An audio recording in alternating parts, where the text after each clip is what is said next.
Hello and welcome to a review of a dollhouse burn we conducted here at training that's meant to show you a lot of the principles of ventilation that we've been discussing. So we'll take a quick brief tour of the dollhouse. You can see the room where we intend to burn in, and you'll note that the other rooms are essentially absent of any other combustible materials beyond the construction itself, which it's 3/4 inch OSB. You'll note that there are openings throughout the building, one opening in between each room and a single opening from the first floor to the second floor, and that'll allow heat and smoke to commute around the building. So we initially go ahead and light our fire in the small crib that we set in the lower left-hand corner. And you can see as the fire starts, this fire is completely fuel driven. That is, the fire has plenty of oxygen available in the structure for it to grow, and it will continue to increase in size and intensity for as long a period as it has sufficient oxygen. And this is pretty much what defines the incipient stage.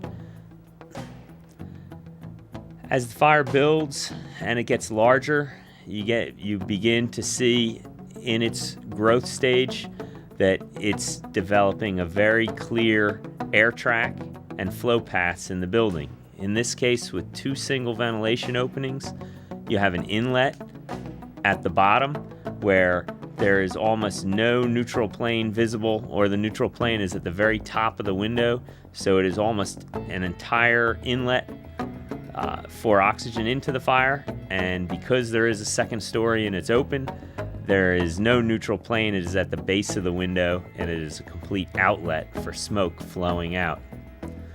The smoke that is flowing out demonstrates a laminar flow. That is a smooth, easy flow.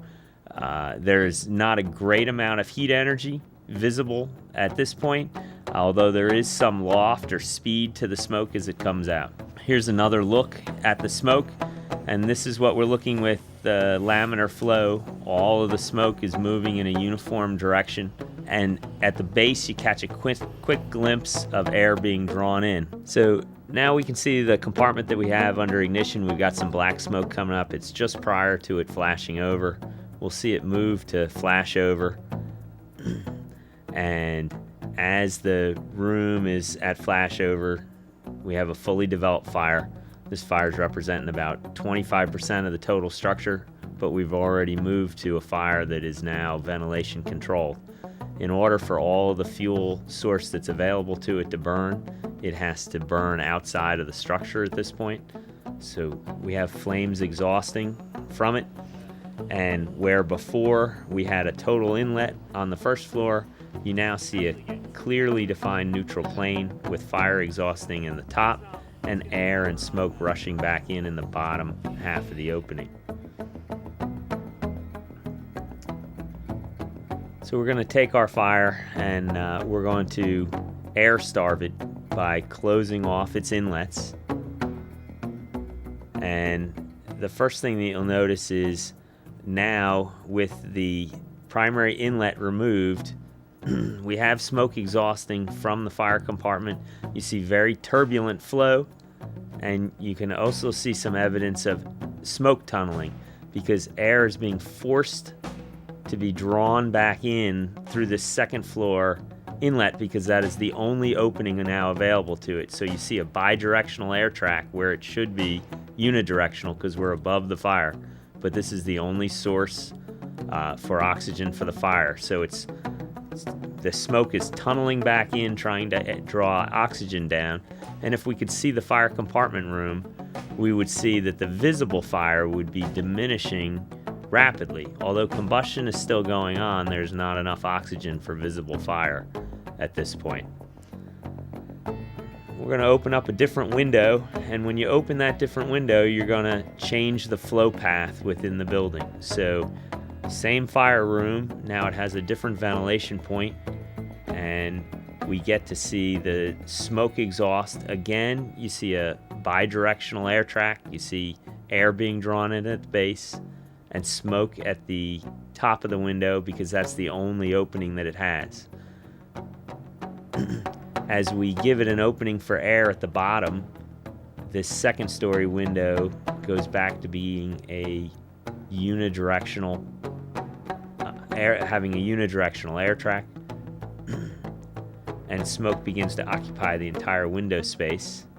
And as the fire below it gets more oxygen, you can see the velocity of the smoke increase in the window as more energy is being gained in the fire compartment, more energy is being pushed out the top of the building. When the fire is starved for oxygen, you'll see the alterations in smoke color going from very little visible smoke to, as it receives some air, it'll go to white smoke, and then the smoke gets darker, and as the fire revs up inside that compartment, you'll see a more and more turbulent flow from the window. Also of note, on the first floor, you'll see small puffs of combustion as the smoke byproducts coming off the fire come out, mix with air, and get into their flammable range. We have a good opportunity to demonstrate this now. We're allowing a lower inlet. You have a second floor outlet. We go ahead and give it an ignition source. There's nothing burning on the second floor. The only fire is on the first floor. All that you have is superheated gases and products of combustion coming out of the window, and they're in their ignitable range, and you'll see that ignitable range only exists outside the structure. Inside the structure, there is nothing burning at all. A person inside that room, if they were well enough protected, would see no visible fire. On the outside, lots of visible fire, and you can very clearly see the interface line where that mixing is occurring, and the burn can be sustained, and it'll sustain itself pretty much indefinitely without any interaction, since we're not putting any water on the fire at this point.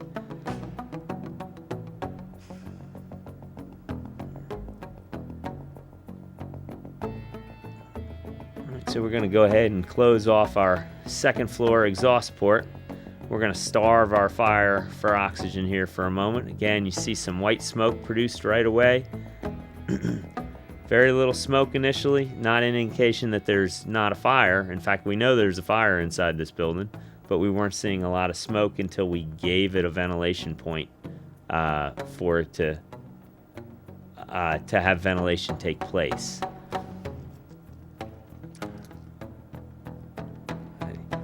Good shot here. There's no visible fire in the fire room, but you can see the heat energy that's being produced, the turbulent smoke pushed outside of the room, and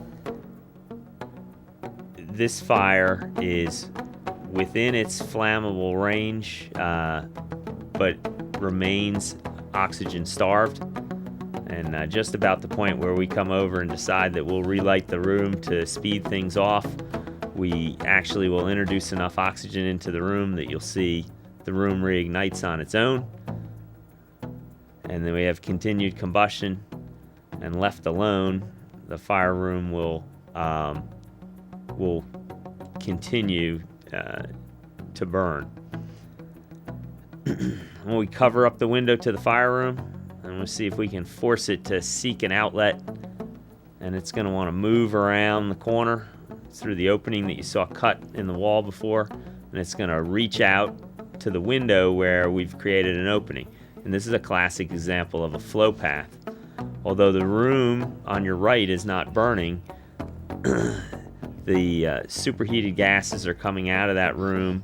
They're in their flammable range, and they're moving to their exit point that we've allowed.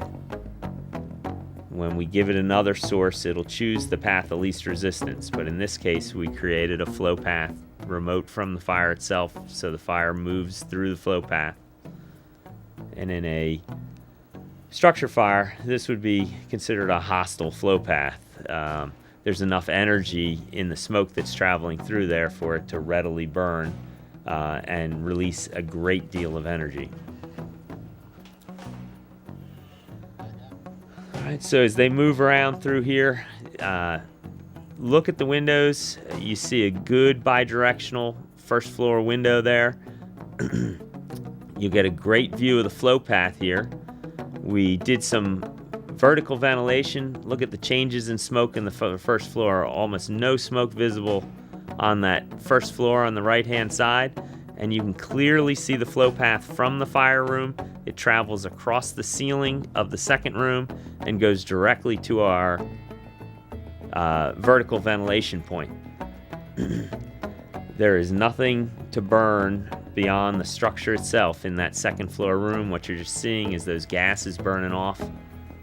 And this would be, again, an extremely hostile flow path if we were to create a path like this when you had crews operating on that second floor.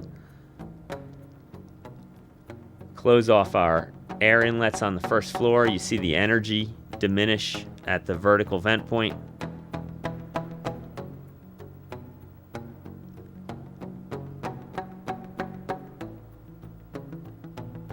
And you have a completely unidirectional flat vent point with your vertical ventilation at this point. There's really no ability for the fire to get any oxygen other than what we give it from any of the openings we make. And as we close it off, you'll see the color of the smoke becomes a much lighter color, and you'll see some movement of the smoke back and forth as the fire gulps for air. You'll see smoke push out and be drawn in, and it's very clear along the base of the building where you can see some forward and backwards movement of the smoke because you have a extremely well-developed fire inside. It's completely oxygen starved, and it's ideal backdraft conditions. Now, given the size and scale of our model, there is a little opportunity to get a clear backdraft, but all the principles of the backdraft are in place. You have a explosive mixture of fuels that, and you have a fire that is outside of its combustible range, although it is, we still have a tremendous amount of heat, and eventually if we give it that oxygen, it will reignite aggressively. And you saw that across the two rooms as that flash rolled across. If we had that in a confined space, or we could have placed glass in there, or we didn't have those boards on the windows to hold them in place, you have enough energy with that it actually forces or expels a lot of gas at the same time, which we would interpret as an explosive force. So a lot of heat energy inside this building. You can see that as we give it air. At this point, almost every surface inside the building is off-gassing, so there is a tremendous amount of fuel, but it's the epitome of a ventilation-controlled fire. It can only burn as much as we ventilate it, and it'll remain in this state until it either runs out of oxygen and dies off, it runs out of fuel completely, or we intervene with a hose line and move it back into a fuel-controlled regime by lowering the temperatures inside the fire compartments.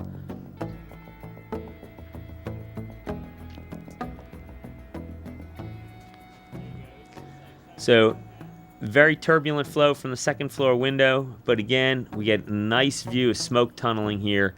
As we limit the available oxygen in the fire compartment, you'll see a gulping action where the smoke billows out and then pulls back in. Ultimately, because we have a lot of fire on our prop, you'll get ignition of the smoke, but you continue to see a turbulent flow, and then the fire eventually will force its way all the way back from the flow path from the second story back all the way to the fire compartment.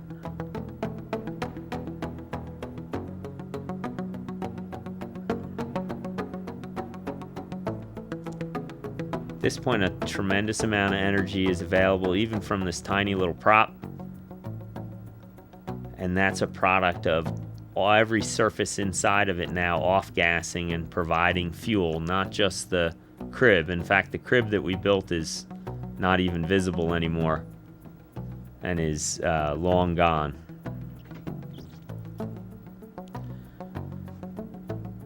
We've got our vertical vent point open, just opening up the room and give you a view. You can see very clearly how much fuel is available to this fire, and without us providing water to the seat of the fire, and we're giving it additional oxygen, you're just going to see a lot of rapid fire growth. I'm going to take a second here. We're going to get our prop back under control, and when we get the point where we have the prop back in control, we'll go ahead and show you that we can introduce water to the seat of the fire, and anything that takes some energy out of the system can be a beneficial thing. Here again, you get a quick look at the mechanism for backdraft. We have the fuel in the form of gases. We can take the fire out of it, and we can go ahead and get the various compartments to ignite almost instantly just by altering the oxygen supply into the compartments. We go back to introducing some water into the compartment, and it's sort of counterintuitive, but if you watch the flame action as we introduce water, and that's just water that's being sprayed in there, you'll see jets of flame coming out of our prop. And although you cannot move fire around a building with water, what we're showing you here is you can clearly introduce and move fire inside the building by introducing air. And when you use your hose stream, especially a broken stream or a fog type pattern, you're going to introduce a tremendous amount of air into the structure. And you can see, consequently, we can actually make the fire bigger at the same time that we're applying water into it.